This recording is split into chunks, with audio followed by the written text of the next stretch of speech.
Assalamualaikum warahmatullahi wabarakatuh. Sebelumnya perkenalkan, nama saya Rifan Hakifarullah dengan NPM 234101086.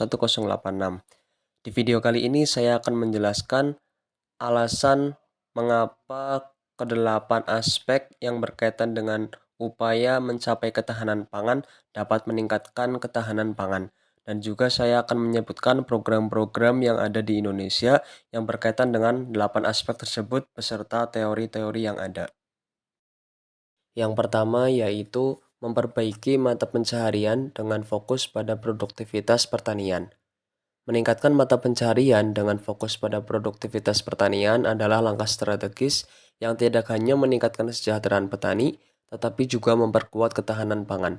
Salah satu program yang ada di Indonesia yaitu adalah Serasi, Selamatkan Rawa, Sejahterakan Petani, yang mengoptimalkan lahan rawa untuk pertanian produktif. Selain itu, ada juga teori yang berkaitan dengan hal tersebut, yaitu adalah teori ketergantungan atau dependensi teori yang menjelaskan bagaimana negara berkembang termasuk Indonesia harus mengurangi ketergantungan pada impor pangan dan memperkuat produksi pertanian lokal untuk meningkatkan kemandirian ekonomi. Lalu yang kedua ada peningkatan ketahanan populasi rentan. Peningkatan ketahanan populasi rentan merupakan langkah strategis dalam memperkuat ketahanan pangan, karena dengan akses yang lebih baik terhadap sumber daya, teknologi, dan edukasi, mereka dapat meningkatkan produktivitas serta keberlanjutan pangan. Salah satu program yang ada di Indonesia yaitu adalah PKH, Program Keluarga Harapan. Ini merupakan bantuan sosial bersyarat bagi keluarga miskin untuk meningkatkan akses pendidikan, kesehatan, dan kesejahteraan, terutama bagi ibu hamil, balita, serta lansia. Teori yang berkaitan dengan hal tersebut yaitu adalah teori ketahanan sosial atau social resilience theory. Ini menjelaskan bagaimana masyarakat dapat bertahan dan beradaptasi dalam menghadapi krisis sosial, ekonomi, atau bencana dengan memperkuat dukungan komunitas dan akses terhadap sumber daya. Yang ketiga, ada perbaikan penelitian, inovasi, dan komersialisasi pertanian dan gizi. Perbaikan penelitian, inovasi, dan komersialisasi di bidang pertanian dan gizi berperan krusial dalam meningkatkan ketahanan pangan dengan menghadirkan teknologi canggih, varietas unggul, serta sistem produksi yang efisien dan berkelanjutan. Salah satu program yang ada di Indonesia yaitu adalah program Smart Farming dan Digitalisasi Pertanian.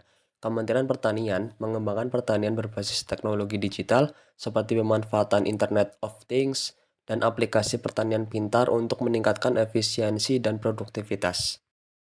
Aspek yang keempat yaitu adalah memperluas pasar dan rantai pasok. Memperluas pasar dan rantai pasok adalah langkah strategis yang dapat meningkatkan ketahanan pangan dengan memastikan distribusi yang lebih efisien, memperkuat konektivitas antara produsen dan konsumen, serta mendorong inovasi dalam produksi dan logistik. Contoh programnya yaitu adalah PMT atau Program Pasar Mitra Tani. Inisiatif Kementerian Pertanian untuk memperpendek rantai distribusi pangan dengan menghubungkan langsung petani dengan konsumen, termasuk melalui e-commerce. Adapun teori yang berkaitan dengan hal tersebut yaitu adalah teori Global Value Change. Ini berkaitan untuk mengurangikan bagaimana produk pertanian dapat memperoleh nilai tambah dan daya saing global melalui peningkatan kualitas, inovasi, dan efisiensi rantai pasok. Aspek yang nomor 5 yaitu adalah perbaikan kebijakan dan institusi yang berkaitan dengan ketahanan pangan. Memperbaiki kebijakan dan institusi yang berkaitan dengan ketahanan pangan adalah langkah strategis untuk memastikan akses pangan yang cukup, berkualitas, dan berkelanjutan bagi semua. Berkaitan dengan hal tersebut, ada undang-undang yang mengatur tentang hal tersebut, yaitu adalah Undang-Undang Pangan Nomor 18 Tahun 2012. Ini menjadi dasar hukum dalam pengelolaan ketahanan pangan nasional, termasuk pengaturan produksi, distribusi, dan konsumsi pangan secara berkelanjutan. Teori yang berkaitan dengan hal tersebut yaitu adalah teori intervensi pemerintah oleh John Maynard Keynes yang menunjukkan bagaimana peran pemerintah dalam mengelola produksi, distribusi, dan harga pangan dapat memastikan kestabilan pasar dan kesejahteraan masyarakat. Untuk aspek yang selanjutnya yaitu adalah perbaikan gizi dan kualitas pangan.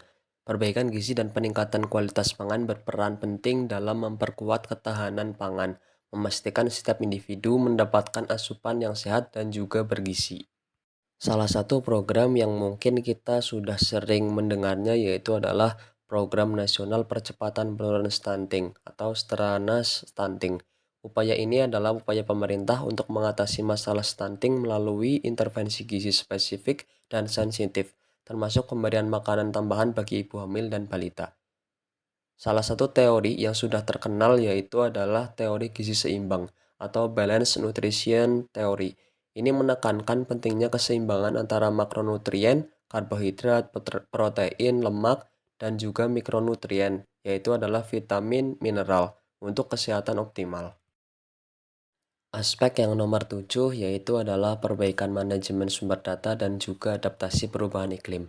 Perbaikan sumber data dan adaptasi terhadap perubahan iklim berperan penting dalam meningkatkan ketahanan pangan dengan memastikan ketersediaan informasi yang akurat untuk pengambilan keputusan yang lebih baik.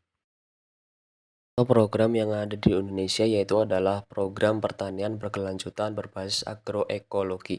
Ini mendorong petani untuk mengadopsi metode pertanian yang lebih adaptif terhadap perubahan iklim seperti pertanian organik, konservasi tanah dan air, serta penggunaan pupuk alami. Aspek yang nomor terakhir yaitu adalah perbaikan kesetaraan gender dan pemberdayaan wanita. Meningkatkan kesetaraan gender dan pemberdayaan wanita berperan besar dalam ketahanan pangan, karena wanita sering menjadi penggerak utama dalam produksi, pengolahan, dan juga distribusi makanan.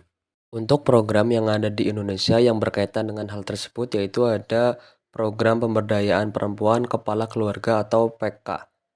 Ini inisiatif yang membantu perempuan kepala keluarga dalam mengakses pendidikan, keterampilan, ekonomi, serta mendukung partisipasi mereka dalam pembangunan sosial dan ekonomi. Selain itu, ada juga teori yang berkaitan dengan hal tersebut, yaitu adalah teori feminisme dan juga kesetaraan gender atau gender equality theory. Ini menekankan pentingnya distribusi yang adil dalam hak, peluang, dan sumber daya antara laki-laki dan perempuan dalam berbagai sektor termasuk ekonomi dan juga sosial. Sekian video penjelasan dari saya terkait 8 upaya mencapai ketahanan pangan untuk dapat meningkatkan ketahanan pangan beserta program-program dan juga teori-teorinya. Bila ada kesalahan dan juga tutur kata saya yang salah, mohon dimaafkan. Wassalamualaikum warahmatullahi wabarakatuh.